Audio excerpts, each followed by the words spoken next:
Tamil Nadu engineering counselling 2024 round 1 general academic 7.5 academic vocational எல்லாத்துக்குமே வந்து counselling முடிஞ்சிருச்சு. கவுன்சிலிங் முடிஞ்சு டென்டேட்டிவ் அலாட்மெண்ட்டை கன்ஃபார்ம் பண்ணிட்டாங்க.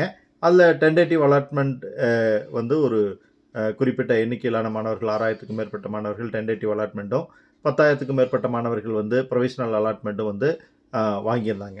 இதில் ப்ரொவிஷனல் அலாட்மெண்ட் வாங்கினவங்க வந்து காலேஜில் போய் ஜாயின் பண்ணுறதுக்கும், டென்டேட்டிவ் அலாட்மெண்ட் வாங்கினவங்க டிஎஃப்சியில் ரிப்போர்ட் பண்ணுறதுக்கும் 7ஆம் தேதி லாஸ்ட் டேட் கொடுத்துருந்தாங்க.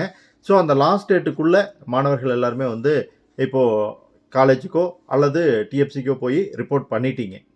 இப்போது இந்த டிஎஃப்சியில் அப்வர்ட் மூவ்மெண்ட் கொடுத்தவங்களுக்கு ரிசல்ட் எப்போ வரும் அப்படிங்கிறது தான் வந்து மாணவர்களுடைய கேள்வியாக இருக்குது.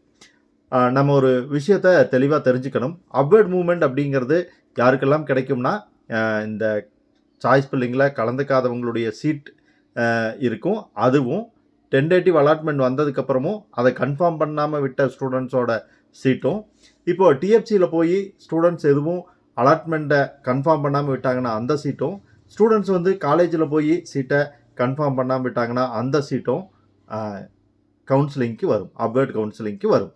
அப்வர்ட் கவுன்சிலிங் அப்படிங்கிறது வந்து யாருக்கு நடக்கும் அப்படின்னா, மீதி இருக்கிற வேக்கன்சி சீட்டெல்லாம் எடுத்துக்குவாங்க. இவங்க கொடுத்துருக்கிற சாய்ஸ் பில்லிங்க்கு தகுந்த மாதிரி ஃபர்ஸ்ட்லேருந்து மறுபடியும் ஒரு கவுன்சிலிங் நடக்கும். ஸோ அங்கேயும் உங்களோட கட் ஆஃப் அண்ட் ரேங்க் அடிப்படையில் தான் வந்து மேலேருந்து கீழே அப்படியே திரும்ப ஒரு தடவை கவுன்சிலிங் நடக்கும். அந்த கவுன்சிலிங்கில் ரீஅலாட்மெண்ட் உங்களுக்கு நடக்கும். அந்த ரீஅலாட்மெண்ட்டில் உங்களுக்கு சீட் இருந்தது, அக்செப்ட் அண்ட் அப்வேர்ட் கொடுத்தவங்களுக்கு சீட் இருந்தது அப்படின்னா அந்த சீட் அலாட் ஆகும். உங்களுக்கு உங்களோட சாய்ஸ்க்கு மேலே இருக்கக்கூடிய சீட் வந்து அலாட் ஆகும். இல்லை அப்படின்னா நீங்கள் ஃபைனலாக எந்த சாய்ஸ் உங்களுக்கு அலாட் ஆகி கன்ஃபார்ம் பண்ணியிருந்தீங்களோ அந்த சீட்டே உங்களுக்கு கிடச்சிரும். அது மட்டும் இல்லாமல் டிக்ளைன் அண்ட் அப்வேர்ட் கொடுத்த ஸ்டூடெண்ட்ஸ்க்கும் வந்து அதுதான் நடக்கும். ஸோ அதனால் இதுக்கான டைம் வந்து எடுத்துக்குவாங்க. இப்போ காலேஜிலேருந்து அவங்க ரிப்போர்ட் கொடுக்கணும். இந்த ஸ்டூடெண்ட் வந்து எங்கள் காலேஜில் ஜாயின் பண்ணிட்டாங்க, இவ்வளோ ஸ்டூடெண்ட் ஜாயின் பண்ணியிருக்காங்க, இவ்வளோ பேர் ஜாயின் பண்ணல அப்படின்னு கொடுக்கும்போது தான் அந்த ஜாயின் பண்ணாத சீட் வந்து அப்வேர்ட் மூவ்மெண்ட்டுக்கு வர்றதுக்கு டைம் எடுக்கும். ஸோ அதனால் உங்களுக்கு இன்றைக்கே ரிசல்ட் வரும் அப்படின்னு சொல்லி நீங்கள் அவளோட எதிர்பார்த்துக்கிட்டு இருந்தீங்கன்னா இன்றைக்கி ரிசல்ட் வராது. கன்ஃபார்மாக உங்களுக்கு எப்போ கிடச்சிரும் அப்படின்னா 10ஆம் தேதி மார்னிங் டெஃபினட்டாக ரவுண்ட் 1 ஸ்டூடெண்ட்டுக்கு வந்து அப்வர்ட் மூவ்மெண்ட்டில் என்ன காலேஜ் கிடச்சிருச்சு அப்படிங்கிறது தெரிய வந்துடும். ப்ரொவிஷனல் அலாட்மெண்ட்டும் அன்றைக்கே வந்துடும்.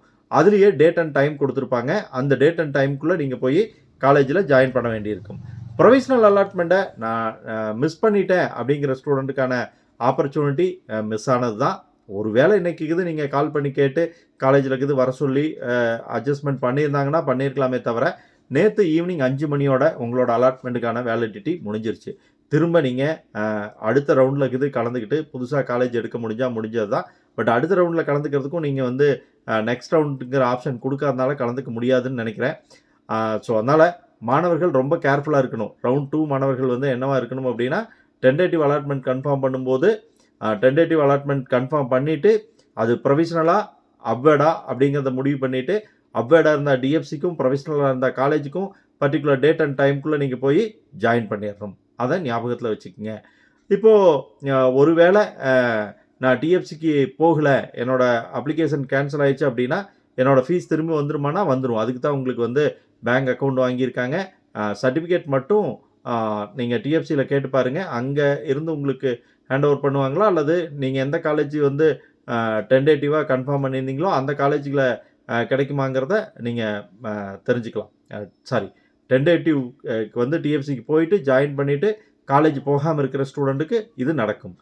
டென்டேட்டிவ்க்கே போகாத ஸ்டூடெண்ட்டுக்கு அந்த அலாட்மெண்ட்டை கன்ஃபார்ம் பண்ணுறதுக்காக டிஎஃப்சி போகாத ஸ்டூடெண்ட்டுக்கு எந்த ஒரு பிரச்சனையும் இல்லை. ஏன்னா நீங்கள் சர்டிஃபிகேட்டையும் கொடுக்க போகிறதில்ல, பணமும் கட்ட போகிறதில்ல. அப்படிங்கிறதுனால உங்களுக்கு அது எதுவும் பிரச்சனையாக இருக்க போகிறதில்ல.